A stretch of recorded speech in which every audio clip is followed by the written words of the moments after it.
Gaza में लगातार नाकाम होती जंगबंदी की कोशिशों से यहां अमन की राह हमवार होती नजर नहीं आ रही है। यूएन में जंगबंदी की कोशिश एक बार फिर से नाकाम हो गई है। अमेरिका ने जंगबंदी की तजवीज पास न होने के लिए रूस और चीन को कसूरवार ठहराया है। वहीं दोनों ममालिक ने अमेरिका की जंगबंदी की तजवीज को वीटो कर दिया। 15 रुकनी सिक्योरिटी काउंसिल में वोटिंग के दौरान 11 मेंबर्स ने तजवीज की हिमायत में और 3 ने तजवीज के खिलाफ वोट किया और एक मेंबर गैर हाजिर रहा। व्हाइट हाउस का कहना है कि रूस चीन का ये कदम सियासत से मुतासिर है। वोटिंग से पहले यूएन में रूसी सफीर ने कहा है कि वो जंगबंदी चाहते हैं।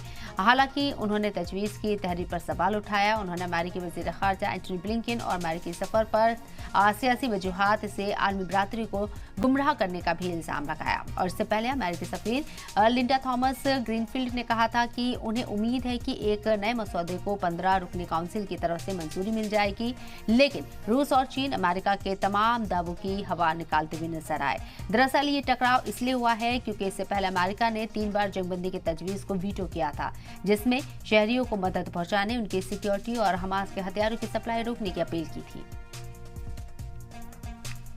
This was a balanced, timely text, and it is in line with our long-standing calls for an immediate ceasefire in Gaza over a period of at least 6 weeks as part of a hostage deal. Nothing new there. The vast majority of the Council voted in favor of the resolution, some 11 other nations.